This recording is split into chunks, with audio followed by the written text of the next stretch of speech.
Bonsoir frères et sœurs, je vous adresse mes salutations fraternelles à notre Seigneur Jésus-Christ. Que la grâce et la paix de notre Seigneur soient avec chacun de vous, qu'il vous bénisse richement et que sa parole vous fasse du bien. Je vous propose, par la grâce de notre Dieu, de parcourir le livre du prophète Jonas. Jonas fait partie des 12 petits prophètes, comme Osée, Joël, Amos et les autres. Ces petits prophètes, ils sont appelés ainsi à cause de la taille de leur livre, et non pas parce qu'ils ont moins d'autorité que les grands prophètes, Ésaïe, Jérémie, Ézéchiel ou Daniel. Donc la différence réside au niveau de la longueur des livres. Les livres des grands prophètes sont plus longs que ceux des petits prophètes. Mais avant d'ouvrir la parole de Dieu, j'aimerais vous inviter à la prière pour remettre ce temps d'étude entre les mains de notre Seigneur. Seigneur Dieu, nous voulons te remercier pour ta grâce envers nous. Merci Seigneur pour cette occasion que tu nous donnes d'ouvrir ta parole. Ta parole est la vérité et nous te prions de nous sanctifier par elle. Nous te prions Seigneur d'ouvrir nos cœurs et que nous puissions être instruits par toi et que ce que nous allons apprendre nous serve pour bien sûr notre édification et que nous puissions mieux te servir. Donc sois glorifié et conduis-nous par ton esprit au nom de Jésus-Christ. Amen. Avant de lire, frères et sœurs, chers amis, le premier chapitre de ce livre de Jonas, donc je vous propose donc de parcourir ce livre. Aujourd'hui, nous allons voir quelques versets, les 6 premiers versets du chapitre 1 de Jonas, et parler de la désobéissance de Jonas. Mais avant de lire le premier chapitre, j'aimerais parler de l'authenticité du livre de Jonas et comment argumenter par rapport à l'authenticité du livre, si ce n'est que citer les paroles de notre Seigneur Jésus-Christ, qui parle, lui, donc dans les évangiles, il cite le prophète Jonas, et ça on peut le lire dans Matthieu chapitre 12, versets 38 à 41, puisque à plusieurs reprises, durant son ministère, les hommes religieux, donc les scribes, les pharisiens et les sadducéens, voulaient que Jésus leur fasse un miracle extraordinaire pour qu'ils croient qu'il était le Messie, pour croire que Jésus était le Messie. Et donc le Seigneur Jésus leur donne cette réponse. Donc lisons à partir du verset 38. Il dit: alors quelques-uns des scribes et des pharisiens prirent la parole et dirent: Maître, nous voudrions te voir faire un miracle. Il leur répondit: une génération méchante et adultère demande un miracle. Il ne lui sera donné d'autre miracle que celui du prophète Jonas. Car de même que Jonas fut 3 jours et 3 nuits dans le ventre d'un grand poisson, de même le Fils de l'homme sera 3 jours et 3 nuits dans le sein de la terre. Alors il dit au verset 41, les hommes de Ninive se lèveront au jour du jugement avec cette génération et la condamneront parce qu'ils se repentirent à la prédication de Jonas. Et voici, il y a ici plus que Jonas. Donc en disant cela, le Seigneur Jésus leur annonçait sa propre mort, son ensevelissement, mais aussi sa résurrection 3 jours après. Et donc de la même manière que Dieu a permis que Jonas soit englouti dans le ventre d'un grand poisson durant 3 jours, de même le Seigneur Jésus a été enseveli et est ressuscité des morts le 3e jour par la puissance de Dieu selon Éphésiens chapitre 1 verset 20. Donc c'est le miracle de Pâques que nous commémorons chaque année. Jésus est ressuscité à la gloire de Dieu le Père. Et donc les hommes n'auront pas de plus grand miracle que cela. Et Jésus dit, oui, lui le grand prophète, les pharisiens n'ont pas cru en lui, et ils n'auront pas d'autre miracle que ce qui s'est passé. Donc en disant cela aux religieux qui ne voulaient pas croire en lui, Jésus atteste la réalité de l'histoire de Jonas qui nous est relatée dans la parole de Dieu. Donc Jonas a été réellement dans le ventre d'un grand poisson pendant 3 jours. Puis Dieu demanda au poisson de relâcher Jonas, qu'il vomit sur la terre. Donc ça, on va le voir par la suite. Donc après, il est dit que Jonas donc alla prêcher à Ninive, comme Dieu le lui avait demandé, ce qui permit donc la conversion de ce peuple. C'est donc l'histoire de ce prophète que je vous invite de découvrir ou de redécouvrir, car c'est une histoire qui est très connue, une des histoires les plus connues de la Bible. Les enfants à la classe de la Bible aussi apprennent cela aussi très tôt. Et nier la véracité de cette histoire revient donc à dire que Jésus est un menteur. Pour Jésus, l'histoire de Genèse est un fait réel. Et donc, voilà, la parole de Jésus fait autorité. Et donc, je veux m'arrêter à cela. Alors, j'aimerais que nous lisions ce passage de Jonas. On va lire tout le chapitre, mais aujourd'hui, nous allons nous arrêter jusqu'aux 6 premiers versets, mais lisons ce chapitre 1 de Jonas. La parole de l'Éternel fut adressée à Jonas, fils d'Amittai, en ces mots. Lève-toi, va à Ninive, la grande ville, et crie contre elle, car sa méchanceté est montée jusqu'à moi. Et Jonas se leva pour s'enfuir à Tarsis, loin de la face de l'Éternel. Il descendit à Jaffo, et y trouva un navire qui allait à Tarsis. Il paya le prix du transport et s'embarqua pour aller avec les passagers à Tarsis, loin de la face de l'Éternel. Mais l'Éternel fit souffler sur la mer un vent impétueux, et il se leva sur la mer une grande tempête. Le navire menaçait de faire naufrage. Les mariniers eurent peur. Ils implorèrent chacun leur Dieu, et ils jetèrent dans la mer les objets qui étaient sur le navire, afin de le rendre plus léger. Jonas descendit au fond du navire, se coucha et s'endormit profondément. Le Pilate s'approcha de lui et lui dit, « Mais pourquoi dors-tu? Lève-toi, invoque ton Dieu, peut-être voudra-t-il penser à nous et nous ne périrons pas. » Et ils se dirent l'un à l'autre, « Venez et tirons au sort pour savoir qui nous attire ce malheur. » Ils tirèrent au sort et le sort tomba sur Jonas. Alors ils lui dirent, « Dis-nous qui nous attire ce malheur. Quelles sont tes affaires? Et d'où viens-tu? Quel est ton pays?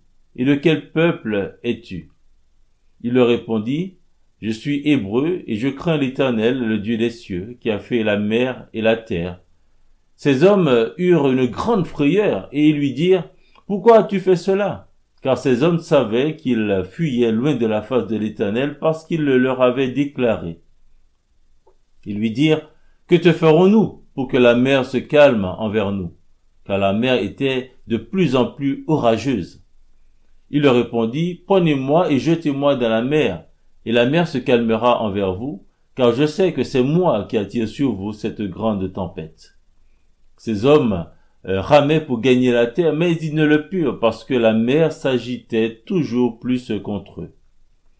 Alors ils invoquèrent l'Éternel et dirent, « Ô Éternel, ne nous fais pas périr à cause de la vie de cet homme, et ne nous charge pas du sang innocent, car toi, Éternel, tu fais ce que tu veux. » Puis ils prirent Jonas et le jetèrent dans la mer, et la fureur de la mer s'apaisa. Ces hommes furent saisis d'une grande crainte de l'Éternel, et ils offrirent un sacrifice à l'Éternel et firent des vœux. Voilà, donc nous avons fait la lecture du chapitre 1. Dans un premier temps, voyons ce qu'il est dit du prophète Jonas au verset 1. La parole de l'Éternel fut adressée à Jonas, fils d'Amittai, en ces mots. Donc, d'après ce verset, Jonas était le fils d'Amittai, et nous pouvons voir dans 2 Rois chapitre 14, verset 25, il était de la ville aussi de Gath-Hépher en Galilée, près de Nazareth. Dans 2 Rois chapitre 14 verset 25, il rétablit les limites d'Israël depuis l'entrée de Hamath jusqu'à la mer de la Plaine, selon la parole que l'Éternel, le Dieu d'Israël, avait prononcée par son serviteur Jonas, le prophète, fils d'Amittai, de Gath-Hépher. Donc Gath-Hépher se trouve près de Nazareth, et Jonas a exercé son ministère au temps du roi Jéroboam II, roi d'Israël, entre 824 et 783 avant Jésus-Christ. Donc les pharisiens se sont trompés lorsqu'ils ont affirmé qu'aucun prophète n'était sorti de la Galilée. Dans Jean chapitre 7, verset 52, il dit « Es-tu aussi galiléen? Examine, et tu verras que de la Galilée il ne sort point de prophète. » Donc ils se sont trompés, puisque Jonas était de la Galilée.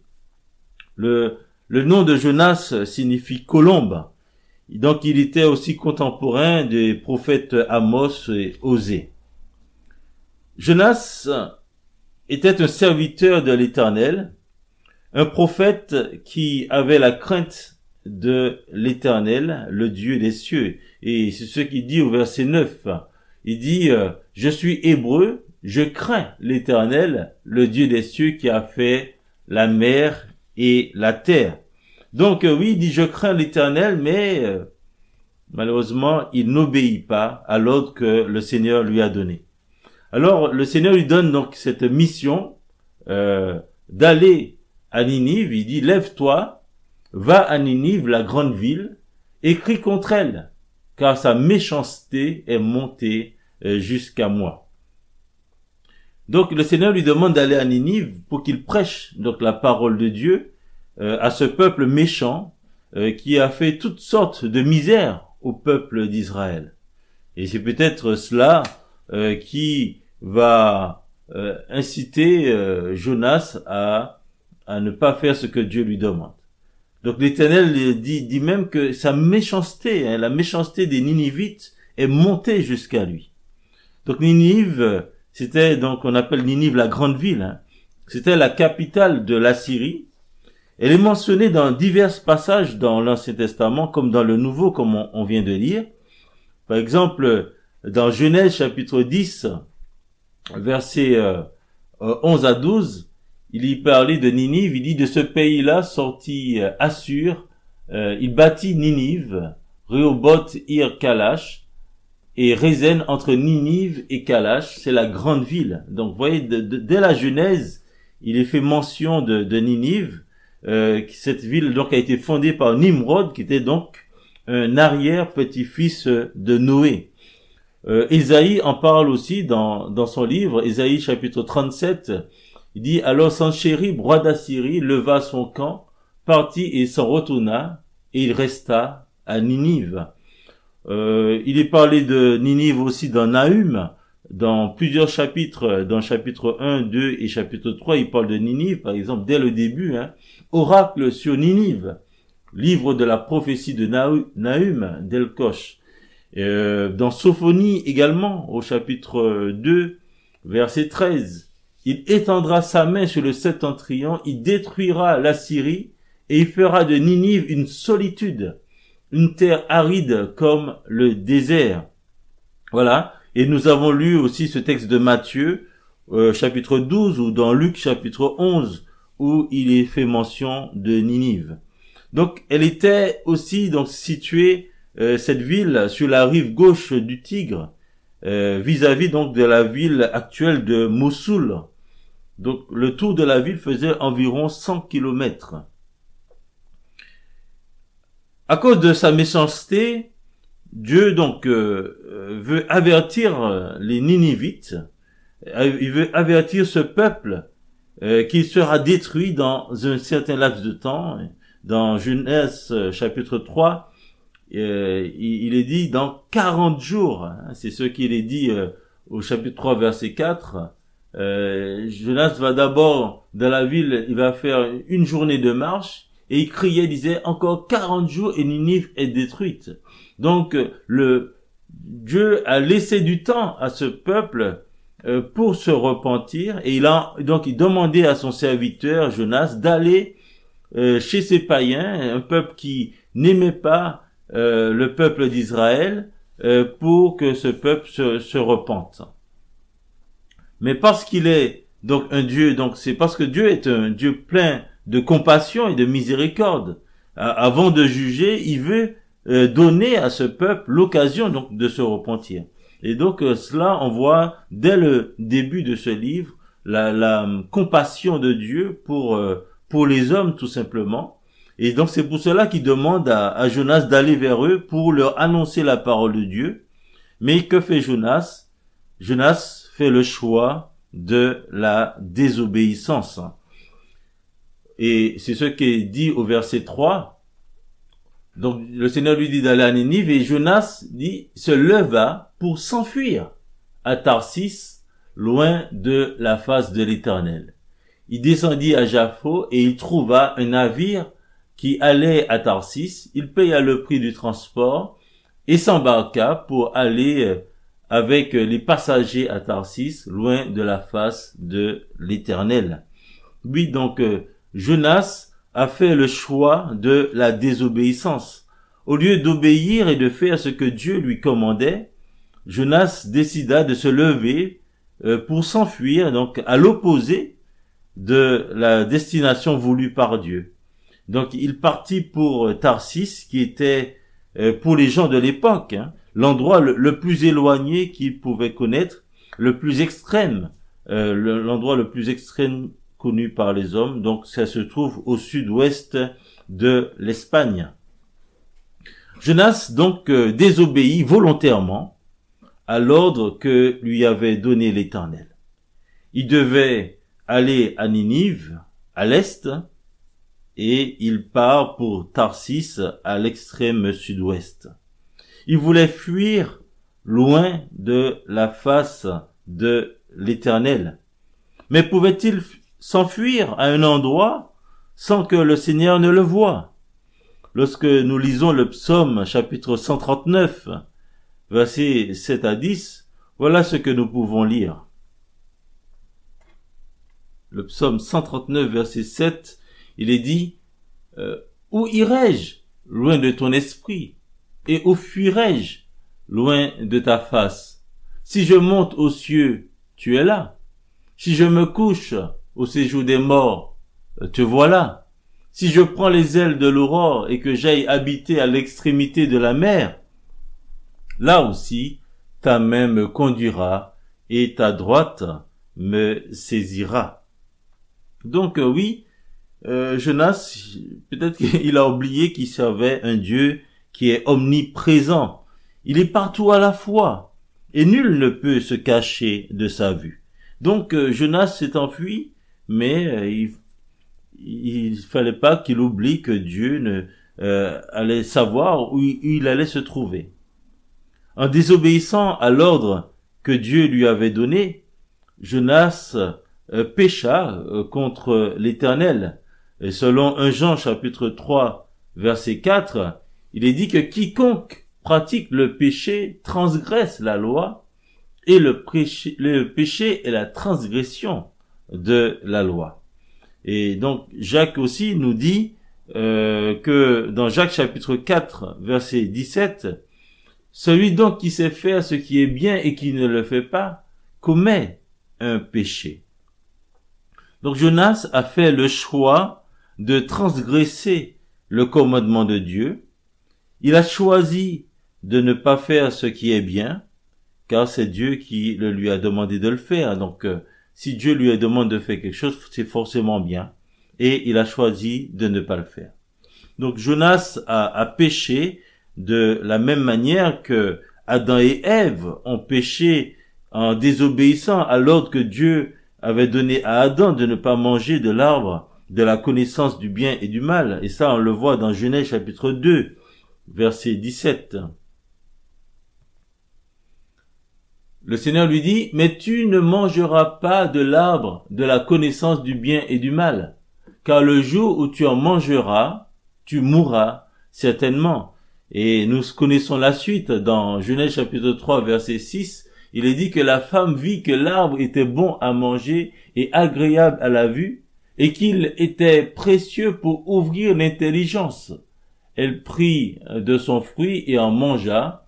Elle en donna aussi à son mari qui était auprès d'elle et il en mangea. Donc, Adam et Ève ont désobéi à l'ordre que Dieu leur a donné, donc ils ont péché. Et à cause de cela, l'apôtre Paul nous dit dans Romains chapitre 5, verset 12, « C'est pourquoi, comme par un seul homme, le péché est entré dans le monde, et par le péché la mort, et qu'ainsi la mort s'est étendue sur tous les hommes, parce que tous ont péché. » Donc par un seul homme, le péché est entré dans le monde. Et c'est pour cela que dès qu'on vient au monde, on est pécheur. Mais gloire soit rendue à Dieu qui a envoyé son Fils Jésus-Christ pour que nous puissions être déclarés justes. Car Jésus a paru, il est dit, pour ôter les péchés. C'est ce que nous pouvons lire dans 1 Jean chapitre 3, verset 5.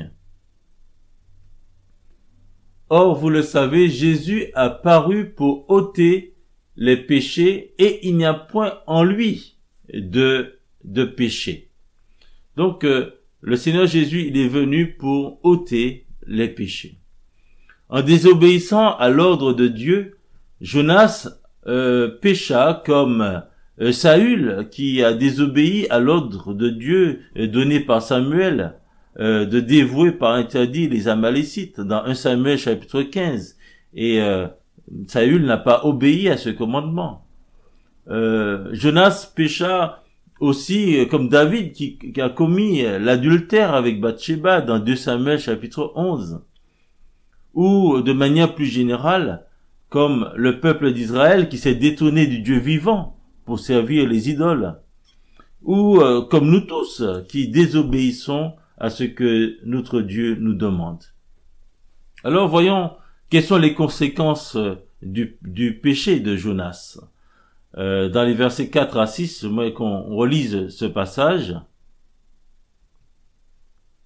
Verset 4, il est dit, « Mais l'Éternel fit souffler sur la mer un vent impétueux, et il s'éleva sur la mer une grande tempête. Le navire menaçait de faire naufrage. Les mariniers eurent peur, ils implorèrent chacun leur Dieu, et ils jetèrent dans la mer les objets qui étaient sur le navire, afin de le rendre plus léger. Jonas descendit au fond du navire, se coucha et s'endormit profondément. Le pilote s'approcha de lui et lui dit, « Pourquoi dors-tu? Lève-toi, invoque ton Dieu. Peut-être voudra-t-il penser à nous, et nous ne périrons pas. » Donc là, nous allons voir maintenant quelles sont les conséquences du péché, les conséquences du péché de Jonas. À cause du péché d'Adam et Ève, nous avons lu que le péché est entré dans le monde, et avec le péché, la mort, selon Romains chapitre 5, verset 12. La Bible dit clairement, car tous ont péché, dans Romains chapitre 3, verset 23, car tous ont péché et sont privés de la gloire de Dieu. Il dit aussi que le salaire du péché, c'est la mort, dans Romains chapitre 6, verset 23, car le salaire du péché, c'est la mort, mais le don gratuit de Dieu, c'est la vie éternelle en Jésus-Christ, notre Seigneur. Les conséquences du péché pour l'homme sans Christ, l'homme qui n'a pas accepté Jésus, est qu'il est privé de la gloire de Dieu, et ce qu'il attend, c'est la mort éternelle. Mais aussi, dans la vie présente, le péché a aussi des conséquences. Si Saül a été déchu de la royauté, Israël a connu des déportations et toutes sortes d'épreuves. Il y a pour nous et aussi également des conséquences à supporter à cause de nos péchés dans cette vie présente. À cause de sa désobéissance, Dieu va envoyer une grande tempête pour obliger Jonas à reconnaître son péché et à faire ce qu'il lui demande. Et c'est ce qu'on a lu au verset 4. C'est l'Éternel qui fit souffler sur la mer un vent impétueux, Et il s'éleva sur la mer une grande tempête, et le navire menaçait de faire naufrage. Donc cette tempête sera de plus en plus violente, jusqu'à ce que Jonas avoue sa faute. Et c'est ce qu'il fait au verset 11. Et il lui dit, mais que te ferons-nous pour que la mer se calme envers nous? Car la mer était de plus en plus orageuse. Donc, tant que Jonas n'avait pas reconnu et confessé son péché, il y avait cette tempête qui était de plus en plus violente. Lorsque l'on fait le choix de la désobéissance, Dieu permet que l'on soit éprouvé de diverses manières pour nous obliger à reconnaître notre péché et à le confesser. Cette tempête était si violente qu'ils pensaient qu'ils allaient y laisser leur vie. À cause de cela, chacun a cherché auprès de son Dieu la délivrance, mais rien n'y fait. Leur Dieu ne pouvait rien faire pour les sauver. Jonas, lui aussi, au lieu de se soucier de la situation qu'il a lui-même provoquée, orgueilleux comme il était, il a préféré aller au fond du navire pour dormir, signe de la dureté de son cœur. Donc il refuse même d'invoquer son Dieu alors qu'on le lui demande au verset 6. Le pilote s'approcha de lui et lui dit, « Pourquoi dors-tu? Lève-toi, invoque ton Dieu. Peut-être voudra-t-il penser à nous et nous ne périrons pas. » Donc il demande à Jonas d'invoquer son Dieu. Et Jonas, lui, il préfère entraîner dans sa chute les personnes qui étaient avec lui dans le navire. Finalement, ce n'est qu'après un tirage au sort que Jonas sera désigné comme étant celui qui est la cause de toute cette calamité. Nous pouvons lire dans Proverbes chapitre 16, verset 33. Il est dit que on jette le sort dans le pan de la robe. Mais toute décision vient de l'Éternel. C'est donc Dieu qui, par ce biais, fera connaître le nom du coupable. C'est Jonas qui attire sur eux ce malheur. Et c'est ce que on peut lire au verset 7 de notre passage. Donc, ils se dirent l'un à l'autre, « Venez et tirons au sort pour savoir qui nous attire ce malheur. » Ils tirèrent au sort et le sort tomba sur Jonas. Donc même si Jonas voulait fuir loin de la face de l'Éternel, même s'il se moquait des conséquences de son péché, Dieu veut lui rappeler que c'est lui qui est le Dieu Tout-Puissant. C'est lui qui est le Dieu souverain et qui fait ce qu'il veut. C'est lui qui connaît toutes choses. Et c'est lui qui sonde les cœurs. C'est Dieu. Lorsqu'il dit quelque chose, la chose arrive malgré l'opposition de l'homme. Ces premiers versets révèlent que Dieu a toujours voulu, au fait aussi, sauver les pécheurs, qu'ils soient juifs ou non juifs. Donc, Dieu demande à son serviteur d'aller et de prêcher sa parole. Et donc, frères et sœurs, chers amis, nous allons voir une prochaine fois la suite de ce chapitre 1 pour voir la confession de Jonas. Mais réfléchissons un peu. Comment répondons-nous à l'appel de Dieu? Faisons-nous comme Jonas qui préfère se soumettre à ses préjugés et qui refuse d'obéir à l'ordre que lui a donné le Seigneur, le roi des rois et le Seigneur des seigneurs? Est-ce que notre attitude ressemble à celle de Jonas lorsque Dieu nous demande de faire telle ou telle chose? Nous verrons par la suite que nous devons nous attendre à subir les conséquences de notre désobéissance. Le Dieu souverain utilisera les moyens qu'il voudra pour nous obliger à nous y soumettre pour l'accomplissement de son plan.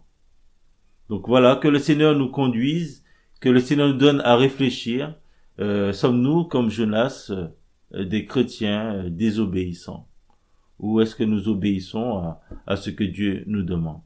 Donc le Seigneur nous guide et nous verrons une autre fois comment Jonas va réagir et ce qui va se passer pour lui. Donc que le Seigneur vous conduise et je vous souhaite de passer une bonne semaine sous le regard de notre Seigneur. Amen.